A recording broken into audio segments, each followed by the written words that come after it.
is in charge of horticulture for the entire festival, and he lives and breathes and eats it too. Actually, no more than anyone else in this room who works on it. And he's going to give you just a little overview about Yeah, I hadn't prepared to say anything, so I'm going to have to ad lib here. Sorry. You know, one of the questions I get a lot from people, and we've had several today already, is, you know, who comes up with these things? How is it planned? And I asked that question for years. I've been here 25 years, so obviously I was here.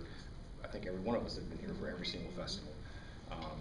So I was a gardener for the first ones, and then as I'm managing the nursery, but I had no insight on how it was planned, and I assumed that it was a committee or some, you know, vice presidents who get together.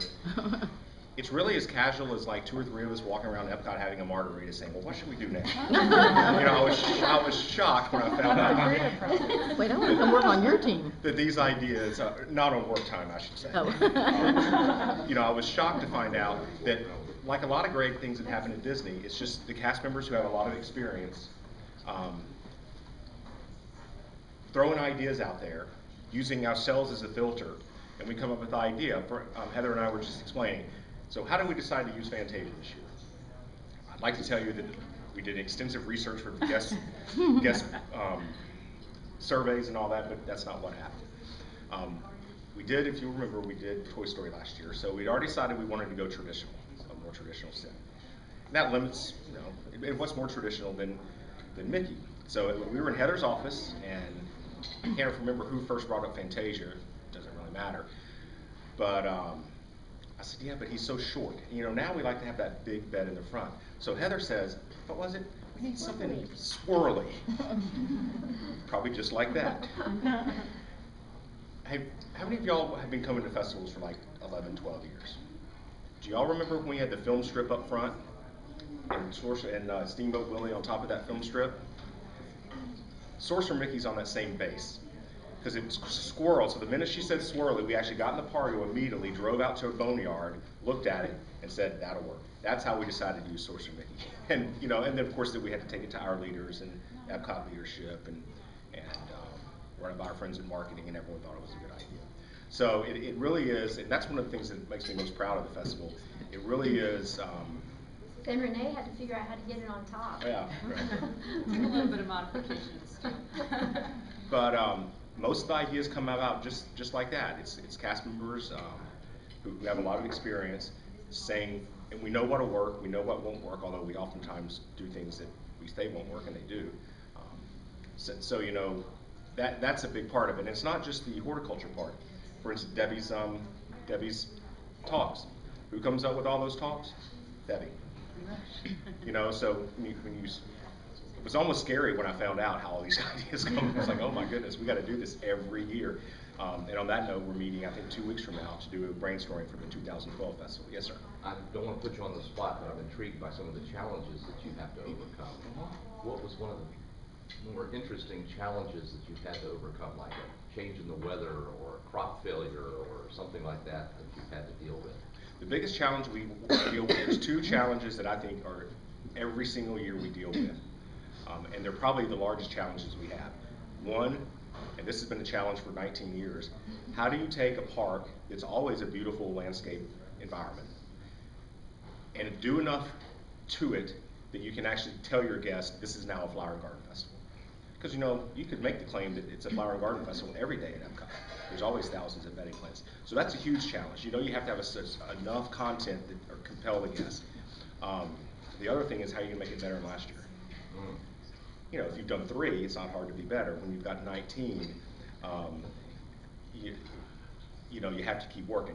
That's the biggest challenge. All the other stuff, the technical stuff, I mean, folks like Renee dealing with all that metal in the frames, they're challenges, but I can't think of any that. We're up to Eric, yeah.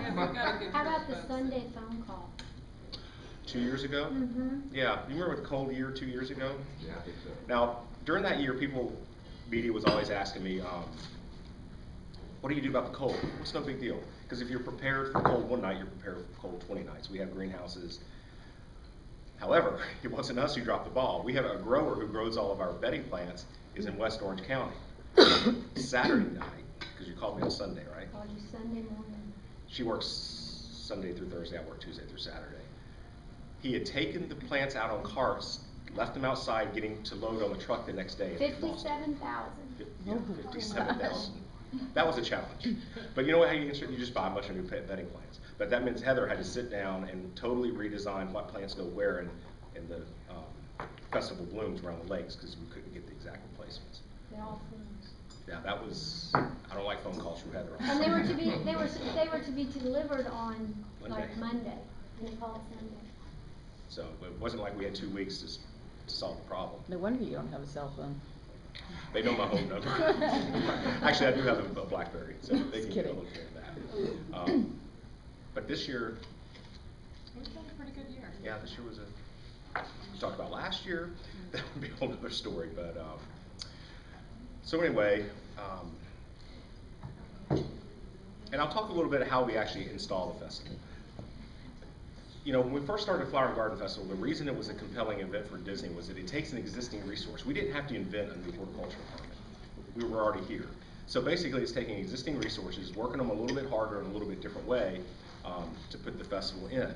So from the very beginning, this has not just been an Epcot event, or not even a Disney nursery event. It's truly the entire division of Disney's horticulture has a hand in this, because the area managers and gardeners from every single resort and park are assigned different gardens are in displays. It's their responsibility.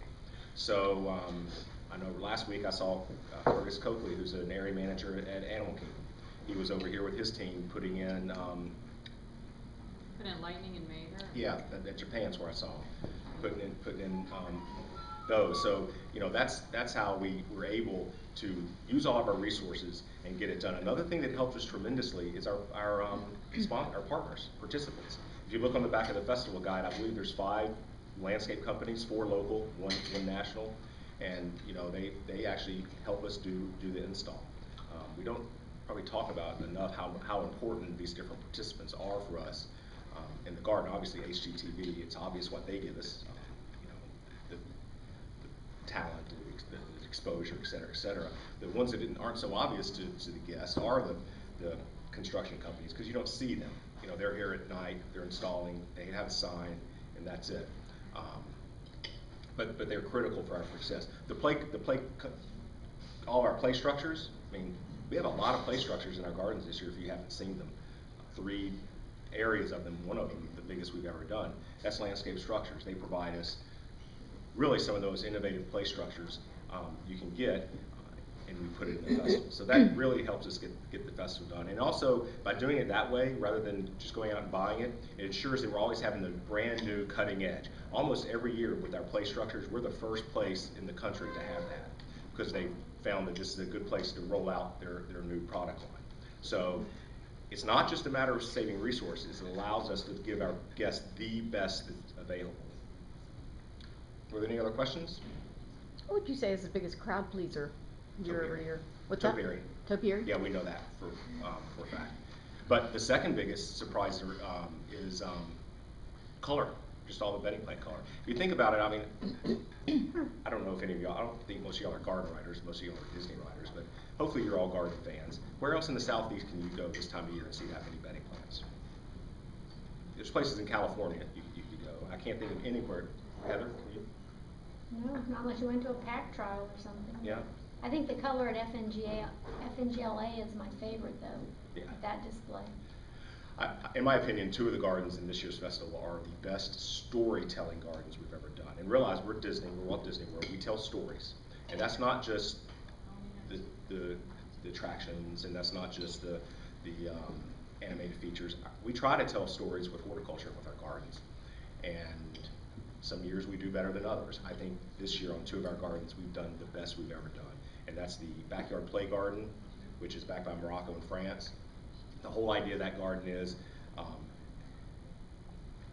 how to get your kid out of the house, from behind the TV or computer screen, out in the yard and do something active.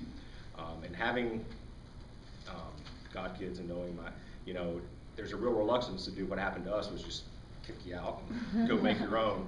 So what we're showing is the parents, probably 8 to 10 really neat little ideas, projects that you can do in the backyard with your children, and then on the board it's a how-to. Nothing very complicated, and things kids would really like. As simple as planting plants in the radio flyer wagon, to making little little men out of containers. Lots of fun projects like that. As well as that, there's a play structure in this garden as well. The other garden, of course, I've probably talked to most of y'all about it, is Haiti, Garden of Many Colors.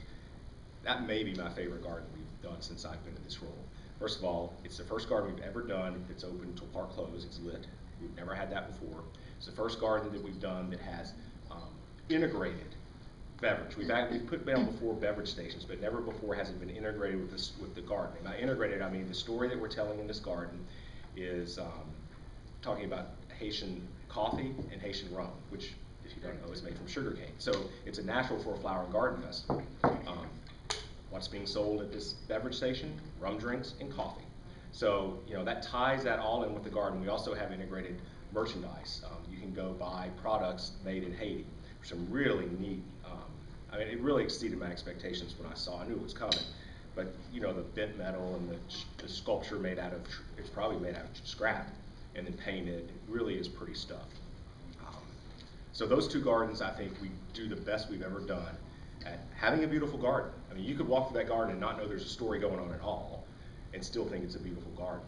But we're storytellers, we take it to a different level, and I really think those gardens, probably as well as any, wouldn't you agree with that, Heather? I would agree with that, and as a side note, we have quite a number of Haitian cast members, and they are so proud of that garden. They all sneak over there. I caught Obi over there the other day dancing with that music. You can't leave that garden without, you know, hearing that beautiful music. But they're very, very proud to have that. And not just the horticulture cast members. I don't know if anyone from PEO's here. The events people, they've found enough Haitian cast members on their team to ensure there's always someone from Haiti in that garden, and they were happy to do it. I'm excited people were volunteering to come work. So it's really neat when you can do a garden that makes your participant happy, it's going to please the guests, and it's a morale booster for your cast. I mean, that's kind of a trifecta doesn't happen that often. They probably already know, but where, in case they don't, where is it? Back by Germany, by the outpost. It's just listen. Yeah, you'll be happy. And actually, the music was, when the entertainment was putting together the music, they found out one of the interns in their studio was Haitian Creole, and he was telling them, no, don't use this, do that. So they just let him do it. Which when we went in the other day, the song being played, I didn't know this, but the sponsor told me that it was a song done by the president of Haiti, who is a musician. So looks like we're getting ready for something. And the rum drinks are good. Margaritas and rum drinks, I don't know. The coffee is very good. It is good coffee.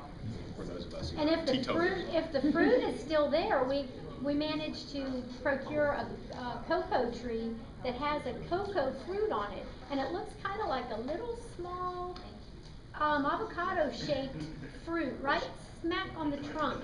So if you do go in there, look for that cocoa tree. It's in a container. It's pretty neat. I'd never seen cocoa. Hi guys. Hey.